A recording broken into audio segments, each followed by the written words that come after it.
Welcome to the Peachtree Podcast. Peachtree Learning Center is a nonprofit in Middle Tennessee dedicated to training and discipling students in all the fine arts to become excellent and skilled in order to spread the kingdom of God into the world of the arts.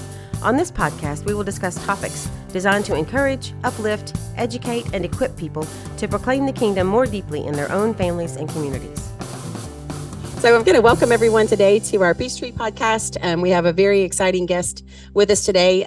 In the course of Peachtree's history that I've been associated with them, God brings along people who are of like mind and similar ideas and thoughts from time to time, and people that you admire from afar. And then every once in a while you get to come in contact with one. And so I'm very excited to share this time with Carolyn Webber, who's just a fantastic author and super person already. Just feel kindred spirits with her. So welcome, Carolyn, to the podcast. Oh my gosh. Thank you, Tabitha. That's lovely. I feel a kindred spirit as well. And what a delightful introduction. Thank you. Yes, well, you're very welcome. It's been super fun to get to just know you a little bit first on email, and then a great conversation. I was standing in our local bookshop and had a great conversation the first time we got to talk. And so it's been really fun to get to know you already a little bit. I think you've already made contact with Jolena Petersheim, who's going to be here also for the workshop. She said y'all had connected on social media. She's very excited about meeting you too. I think you're going to be a super encouragement to everyone that comes. So I'm very blessed by the fact that you were willing to come out to our space and share what some of your experiences and what you know to be true about being a good reader and a good writer, obviously. And I think today's topic I'd like to talk about is really more about on the reading perspective. I think something that we've noticed a lot at Peachtree, even among homeschoolers and intentional parents in general, is kind of it's a little bit hard in this day and age to focus on reading as a general pursuit. I feel like it's lost something of value along the way, even since I was a child. When I was a child, we went to the library continually. It was like every 2 weeks. It wasn't even a negotiable thing. And nowadays people go to the library, but they come away with things that are not very creative, not informative, stuff that just kind of is like brain candy, I guess I would describe it that way. Mm-hmm. And there's a lot of that out there. And so kind of to combat that, we started what's now become a lobby library. And we had one little bookshelf with some donated books that we sort of curated and pulled out titles that we thought would be great historical context books or great empathizing type stories, books that we knew were really nourishing. I'll say it that way. It's grown into we've got like 3 huge shelves of picture books and small children's chapter books, and then all the way up to high school. And we have some great resource books on there now, but it's always kind of humbling to hear people come in and say, I don't like to go to the public library because there's so much junk there, but I don't know what to look for. And so I wanted to ask you to talk a little bit about how good reading differs from just reading books, and just reading for the sake of reading is different from like actually nourishing your soul and spirit with good books. Mm-hmm. I know that's a topic that you've already explored on some deep levels. And if you have just a few maybe concise thoughts today about that, I'd love to hear them.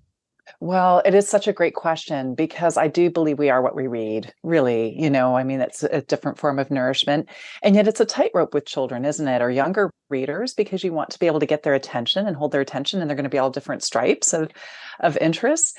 I'm trying to homeschool teenage boys myself, and they read really differently from, my college age girl that devours everything. So it's never easy for a mom to navigate that. But I think reading, I really agree with what C.S. Lewis talks about, the idea that reading helps us enter other lives, lots of other minds without losing our own, or helps us with our own sense of self and our own sense of identity.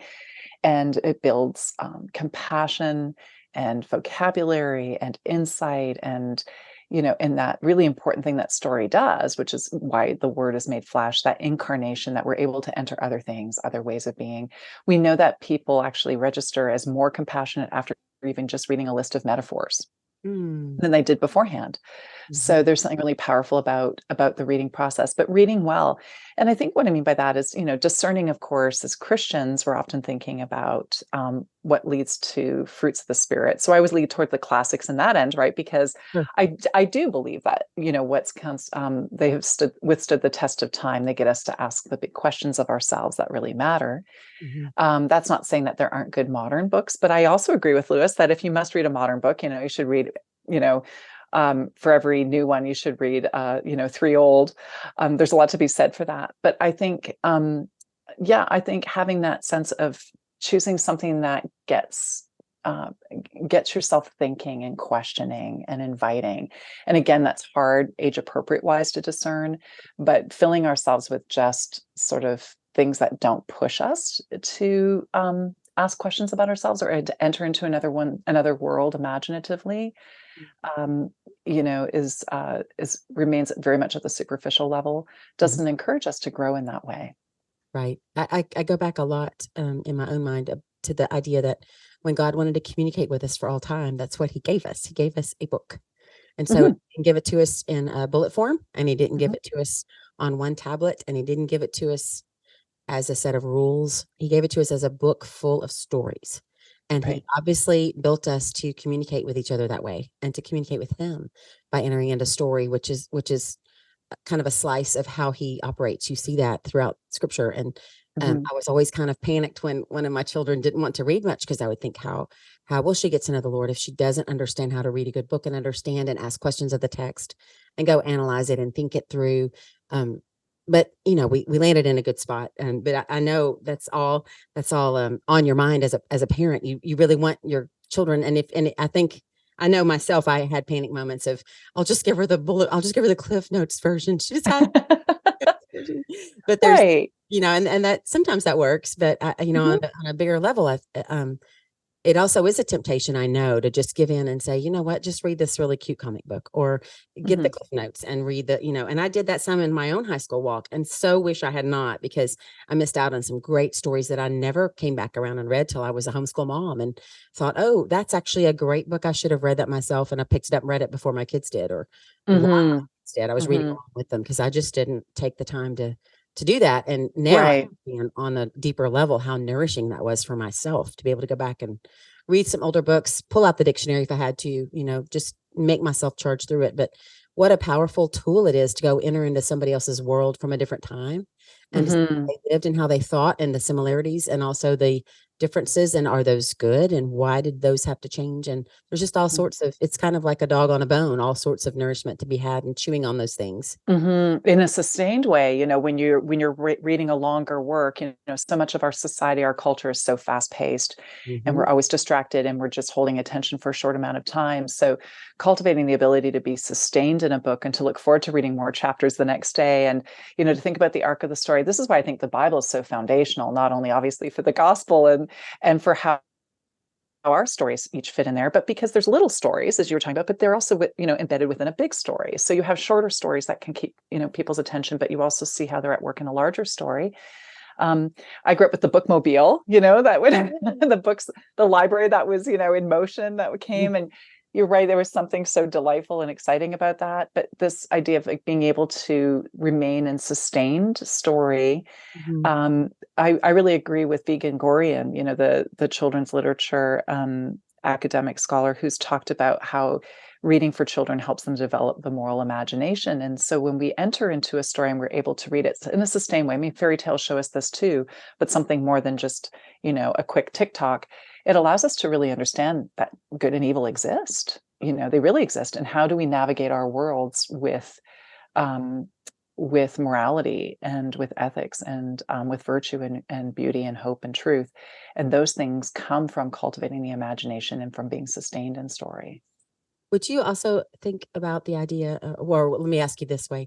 What do you think about the idea that thinking about things quickly causes us to lose the nuances and maybe see things more black and white? We look at people, I think, a lot of times and we see them as fully good or fully bad. And nobody, I Mhm. believe, is fully good or fully bad. Like there's definitely redemption power in every person. He's planted that in us.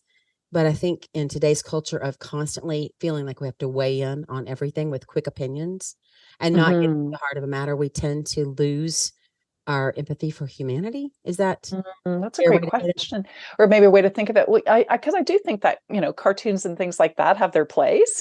Calvin Hobbes, and they do have their place. But you're right, when you have a longer story you can enter into, and you're able to look at the nuances of human behavior, and the consequences of actions. You're right. Sometimes I think we're so focused on the present that we don't think of the consequences, which is also at the heart of something like the concept of sin and redemption. That we can make a choice in one moment, but we don't actually understand how that choice might play out. So perhaps there's a reason for obedience, Right. that we don't always see in the moment. And that's of course, the background to a concept like faith and believing in the things that trusting in things we can't see. So when you get to the end of a novel, for example, and there's a sense of accomplishment, I think, for a young reader, but there's also this way in which many things can kind of settle, and you begin to realize that characters have many facets to them. They're complex, they're human, as we are. That these snap judgments, no one is what they seem to be when you first meet them, and we don't know what everyone's carrying and the loads they're bearing, and also how we are thinking through ideas ourselves as we're developing. And so reading is a relationship, and if you don't invest time, you don't have a relationship with anyone or anything. It's true. That's a good way to put it. That's very thoughtful. I like that. Reading is a relationship. I need a t-shirt with that on it.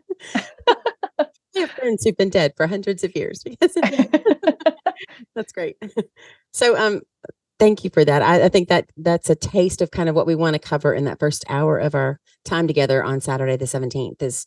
I would love for you to expand those ideas and kind of flesh out more of that idea of good reading and why it's important to just pick a like a smorgasbord, and it's almost like filling your plate with food. You don't want it to all be the same color, and you don't want to do that with your reading life either. You want to have flavor assortment, so you get a slice of everything. So I'd love to speak to him. I know you'll talk about more about that in more depth later, and so switch gears with me just a little bit, because I'm not going to get to talk about this a lot on the 17th, but I loved the movie of your book. I loved the book first. I read the whole book, of course. And then when I saw that it was going to be a movie, I was super thrilled. And I really loved that. But you got to go be with them on set, and you went to Oxford, and you were there for most of the filming, for some of the filming, or how did that work? For part of the filming, it was actually a real treat. They flew my husband and I out to join them on set, which was really nostalgic and lovely. And actually, the same day that they filmed the cameo was our anniversary. Aww. So we couldn't have timed that. So that was also a great gift. You can't make these things up. So that was really neat. I was in the same place I had been many years ago when I was first thinking about the faith for myself. Same room, same building, everything. So that was a delight. That's precious. It was a beautiful movie. Thank you. I wasn't familiar with, I think it's Ryan Whitaker who made the movie. Yeah, his work in film before that, but he did a great job. It was really well. It was just beautiful. Oh, he's very, very talented, and I appreciated his discernment with the screenplay and sensitivity around things when you're, filming memoir and that as well. But he's also a beautiful writer, and he sees film as a full art story, as a way of telling story, right? As really film's a form of stained glass in a sense. That's a good thought. Yes, I'm a big movie person too, so I love seeing good adaptations. That was really beautiful. It was a beautifully shot movie. It was beautiful. Of course, I'm sure Oxford lends itself to that already. It does. It was really handy to have it as its own character. It's very, very great idea to be able to, or I guess a great privilege to get to film there, I would think. Ryan always jokes that you can't make Oxford look bad, so it's sort of a safeguard. It's So you have you said you have you have twin boys, right? Yes, I have 4 children, and I have twin boys in the middle. Okay. And so how's your youngest child now? He's just turned 11, and he's a boy. So I have an oldest girl that's about to head to college, start the college path, and twin boys, like all twins, I guess, that are very, very different, and in their taste and things like that. And then the little surprise menopause baby. Bring up the rear. They're all very different. So I really empathize with anyone homeschooling, trying to appeal to lots of different appetites and attention spans and, distractions. Well, we're looking forward to having your daughter here with you that weekend. So that'll be a lot of fun for us to get to meet her too. And thank you. And that'll be a big encouragement to a lot of people to have you here. And we're super excited about you being here with us. So thank you very much for taking time out today to talk with us and just give us a little taste of what we can expect more of that day. Thank you. Thank you so much. We're really excited to come see you. We're very excited about it too. You take care. Thank you. You too. Thanks for joining us today on our podcast, and we look forward to seeing you again next week. Thank you so much for joining us today. To support this podcast, please go follow us on your podcast platform of choice. And if you're interested in knowing more about the work of Peachtree, please go visit our website at peachtreelearningcenter.com for more information.